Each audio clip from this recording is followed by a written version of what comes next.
سر میرا سوال قصر نماز سے ہے، کیونکہ ہم باہر ملکوں میں رہتے ہیں اور پھر واپس دوسری کنٹریز میں ٹریول بھی کرتے ہیں، اور جس کانٹیکس میں نے قرآن کے مفہوم میں وہ سورہ نساء میں جب آتا ہے اور جس مفہوم میں وہ آیا ہے وہ بڑا ہی جیسے مفہوم میں جیسے گھوڑے کی سواری پہ اگر کوئی ہے بندہ، اور اس زمانے کے ٹائم میں، اور اب ہمارے پاس ایئر پلینز ہیں، ہم اللہ کا شکر ہے پاکستان جاتے ہیں تو آرام سے وہاں پہ بھی بیٹھتے ہیں، اور پھر بھی ہم دیکھا ہے، میں نے اپنے کزنس کو بھی، اپنے آپ کو بھی، اپنے بھائیوں کو بھی، کہ ہم قصر کر دیتے ہیں نماز کو، حالانکہ ہم سارے دوسرے کام کر رہے ہوتے ہیں، مگر نماز کو ہم چھوٹا کر دیتے ہیں۔ ہم ویسے ہی باہر جا رہے ہوتے ہیں، ویسے ہی کھا رہے ہوتے ہیں، اور جیسے کسی نے مجھے بتایا تھا اور میں نے بھی پڑھا ہے ایک میں کہ 15 دن کی لمٹ ہے، تو اس قصر نماز کا اگر آپ تھوڑا اس کو وہ کر دیں ایکسپلین تو بہت شکریہ ہوئے گا۔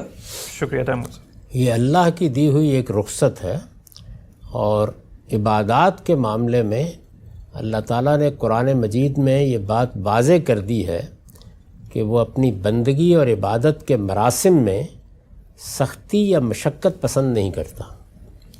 یہ بات بطور اصول بیان کر دی ہے کہ یرید اللہ بکم اليسر ولا یرید بکم العسر۔ عبادات میں اللہ تعالیٰ چاہتے ہیں کہ لوگ خوشی سے، خوش دلی کے ساتھ اور اس کو سہولت سمجھ کر عبادت کا حق ادا کریں۔ اس میں اگر کوئی مشقت پیدا ہو جائے، غیر معمولی صورتحال بن جائے، تو اللہ تعالیٰ نے بہت سی رخصتیں خود بیان فرما دی۔ ان رخصتوں میں ایک یہ رخصت بھی ہے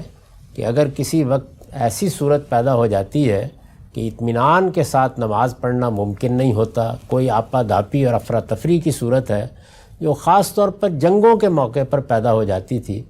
تو فرمایا کہ نماز کو کم کر سکتے ہیں، یعنی رکعتوں کی تعداد کے لحاظ سے بھی کم کر سکتے ہیں، وقت کے لحاظ سے بھی کم کر سکتے ہیں۔ رکعتوں کی تعداد کے لحاظ سے کم کرنے کا مطلب یہ ہے کہ آپ نے 4 رکعت نماز 2 رکعت پڑھ لی، اور اس کو وقت کے لحاظ سے کم کرنے کا مطلب یہ ہے کہ 2 نمازوں کو ملا کر پڑھ لیا، جیسے ظہر اور عصر کو ملایا، جیسے مغرب اور عشاء کو ملا لیا، جس کو جمع کہتے ہیں۔ تو یہ دونوں رخصتیں قرآن مجید نے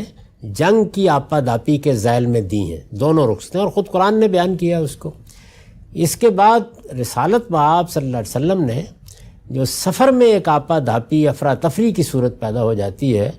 اس کو بھی اس پر قیاس کر کے اسے وسیع کیا ہے۔ ظاہر ہے کہ یہی صورت اور بہت سے معاملات میں بھی ہوگی، یعنی ایک ڈاکٹر ہے، سفر میں تو نہیں ہے لیکن مریض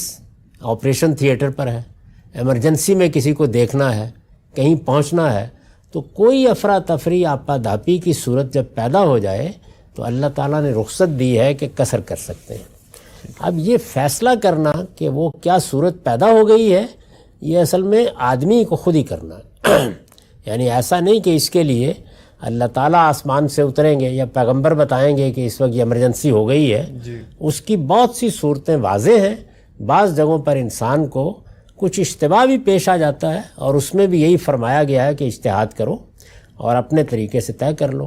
تو اگر آپ سمجھتے ہیں کہ جہاز میں آپ کے لیے کوئی مسئلہ نہیں ہے، آپ اطمینان سے سیٹ پر بیٹھے ہوئے ہیں، اس میں آخر اگر آپ نے باقی چیزوں سے فائدہ اٹھایا ہے تو آپ نماز کی بھی 4 رکعتیں پڑھ لیں، تو کوئی حرج کی بات نہیں، بہت اچھی بات ہے۔ قانون کا مسئلہ نہیں ہے، یہ اجتہاد ہے، یہ اجتہاد کا مسئلہ، یعنی آپ نے اطلاق کرنا ہے نا۔ آپ کو ایک رخصت دی گئی ہے کہ اگر کوئی مشکل پیش آ گئی، اگر کوئی افراتفری کی صورت ہے، یا تم وہ اطمینان اور سکون نہیں کس وقت پا رہے جس میں نماز پڑھی جاتی ہے، وہ کسی اپنے پیشے کی ضرورت کے تحت ہے، سفر کی ضرورت کے تحت ہے، تو اس میں تم قصر کر سکتے ہو اور جمع بھی کر سکتے ہو۔ تو اس کو اس طرح دیکھنا چاہیے، باقی یہ کوئی لازم نہیں کیا گیا، رخصت سے فائدہ اٹھانا آپ کا کام ہے۔